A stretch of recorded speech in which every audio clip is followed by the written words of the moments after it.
Shalom Aleichem. We are on Parashat Noach, second week of the year. Baruch Hashem already started. We're going to learn Parashat Noach, Kli Yakar. We are going to learn Bezat Hashem, verse 6, chapter 6, verse 16 in the book of Bereshit. The Kli Yakar's explanation on that. It's talking about the instruction that God gave to Noach to build the ark. It was very specific instructions. One of those instructions says the verse, Tachtiyim shiniyim ushlishim, which literally means bottoms, seconds, and thirds. What does it mean, bottoms, seconds, and thirds? The pshat is talking about the levels of the teva, the floors. It had to have 3 floors. The top floor was for the people, right? Noach and his family. Second floor was for the animals. Third floor was for all the waste. That is how it explains. That's how God wanted the teva to be. But the Kli Yakar is going to dive a little deeper here. I'll try to explain best I can. For those who watch the Yosef classes that we put on the same channel, Yakar, if you look up the lecture that we did called 4 Worlds, look up Yosef, 4 Worlds.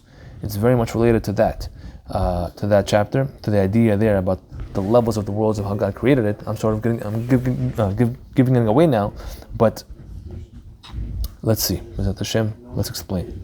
Says the Kli Yakar, Yesh litponen, we need to analyze this. Im hayat tzarich lechalek kol mador umador lefi inyano. If God needed to separate these 3 levels, 3 floors, Elyonim le'adam, top one for the top floor for people, Imtzaim le'mador, the second one for dwelling of the animals, Tachtonim le'zebil, and the bottom one for the waste. If so, Imken lama lo tziva la'asutam b'shetech echad. Why didn't God command that they should all have the same area? The same area. Which means, square feet, so to speak, square footage. Because it wasn't like that. Rather, it was set up differently in a sort of pyramidal shape. It went up, right? If you're looking at the outside of the ark, the floors went up pyramidally, like that, right? So the 3rd floor was the widest, 2nd floor was a little less wide, and the top floor was the least wide. Why? What's the point of this, says the Kli Yakar? Just make them all a box. What's the difference? And also, another sort of question, you could interpret this question to mean something else.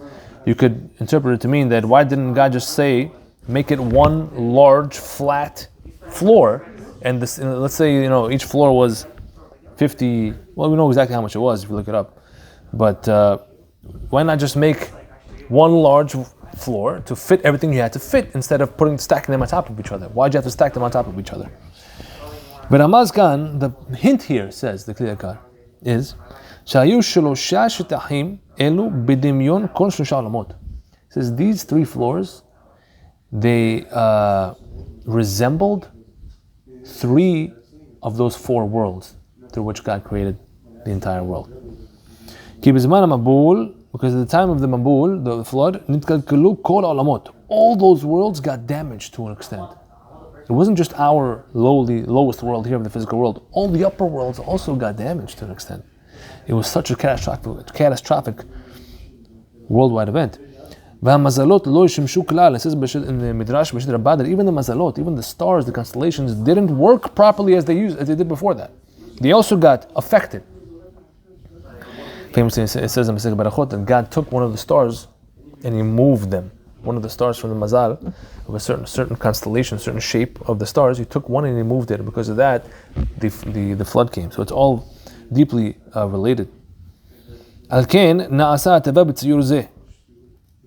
why it was made, the teva was made. The ark was supposed to be the shape lehorot al kiyumam, to show that those worlds are going to be reinstated.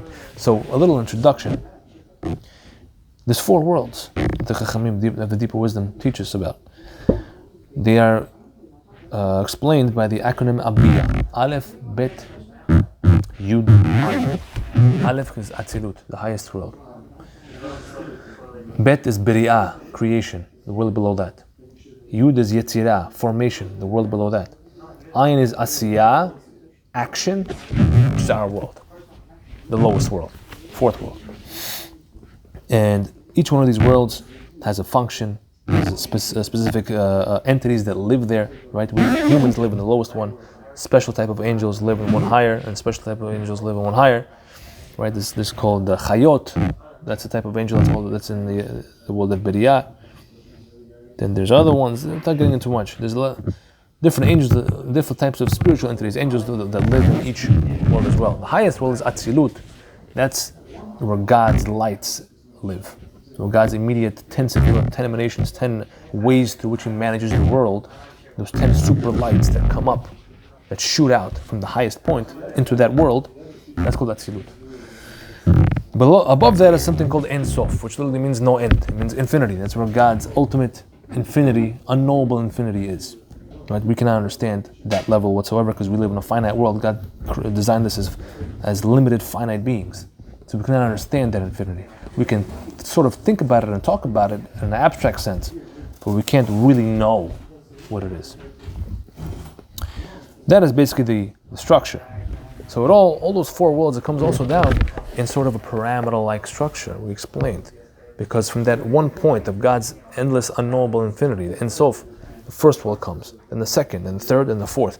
And each one is a further expansion from the previous. Because the lights continuously reflect and bounce and refract, and you create a larger and larger expansion. And those lights also become more dense as you come down, more physical. Right? There's a range, there's a spectrum. The lowest world is where you have physicality. The higher you go, the less physical it becomes and the more spiritual it becomes. That spectrum, that difference becomes more and more palpable and relatable as you move closer to the higher world. Right? And each person, whatever, depending on how righteous he was and what he deserves, at the end of his life, he's going to attain and earn a certain place in those worlds. The more righteous he is, the higher he is to God. The higher he is in those worlds, and the more spiritual and the more spiritual pleasure he can attain from those lights. That's the basic idea. But here, the Kli Yakar says that the ark, his chidush here is that the ark itself was designed according to the structure of those worlds. It says in the verse, and finish it at an amma on top. That was the instruction God gave to Noach, which means the very top of the ark, the highest part of the ark, had to finish to be the width of an amma, one unit. An amma is this measurement from the middle finger to the elbow. That's an amma. It's about 1.5 feet. It had to fit. That was one basic measurement, and basically the very top of it, of the pyramid, of the pyramidal structure, needed to end at an amma, single unit amma on top. לפי זה היה הגג למעלה רק רוחב אמה אחת. The roof was just an amma wide based on this. ולמטה ממנו, and one level below it, a little bit below that one amma, ממנו שתי אמות. It was 2 amot wide, right? and it continues that way. And it widens, right? כדרך כל דבר המשפע והולך, like anything that has slopes, which is basically he's talking about the pyramidal structure. What's the point of this? Ramaz, the hint is שרק הוא יתברך אחד בתכלית האחדות. The hint is that God Himself, He is the only super oneness. Right? The concept of oneness is a big concept in Judaism, Torah, in Kabbalah. But the point is that there is no oneness like God's oneness, because the oneness of God is that He is everything. Everything is inside Him. Everything is one in Him. There's no separate parts. And that one amma on top, all the way on top of the structure, hints at that oneness in the actual structure that God created of the whole worlds.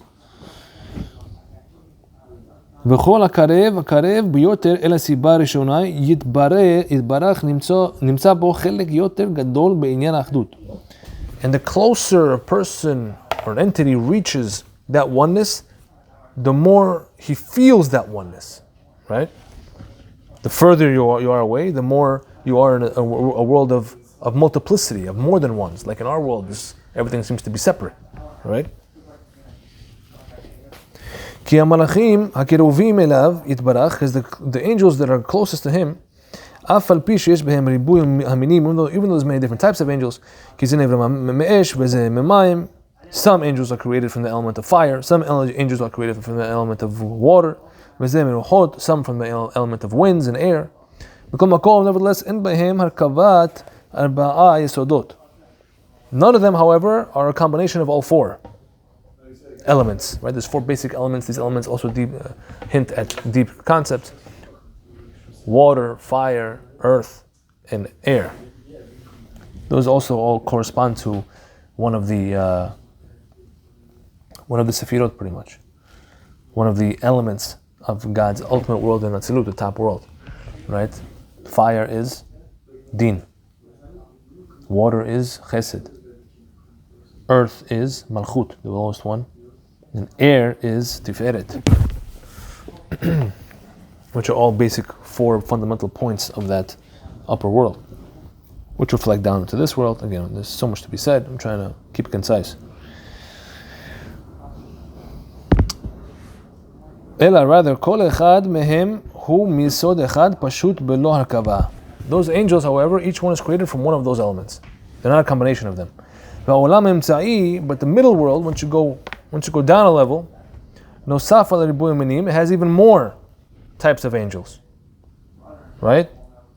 Yesh bechol echad mehem harkavat shnei yesodot. Those angels are created from a combination of two of those elements.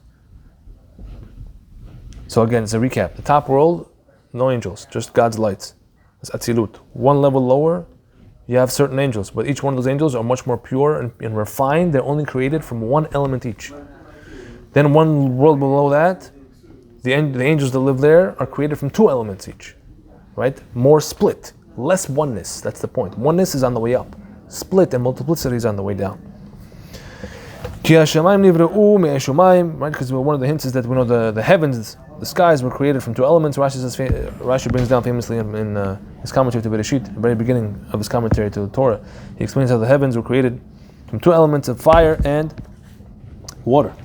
Then the one level below that, the lowest world, over there it splits again. It goes 1, 2, and then the lowest level is 4 elements. Angels over there, they're called Ofanim in this world. Those angels are created with 4 elements. Those are the most earthly ones. If so, you see that the whole structure of the worlds that God created is also pyramidal and sloped in that nature, where it comes in like a funnel from multiplicity to oneness. Until, and it keeps going all the way until it goes to that one amma, so to speak, that one unit, that one endless unit. And what is that unit? That is HaKadosh Baruch Hu, his endless oneness, all the way at the top of the whole structure. Because he is the one who rides, so to speak, on these three worlds. And these three lower worlds, like to be explained. Total of 4. God's world all the way up there. Then Yetzirah, Beriyah, and Asiyah. And this command was given to Noach to build the ark in the same structure. That you should have, pyramidal structure, 3 levels, and as you go up in level, it's more refined, right? Because the lowest level was waste. The middle level was animals, and even more refined than that is human beings. The same structure, same idea, same theme is found in the ark. What was the point of that? Lehoro, to teach him, to show him, that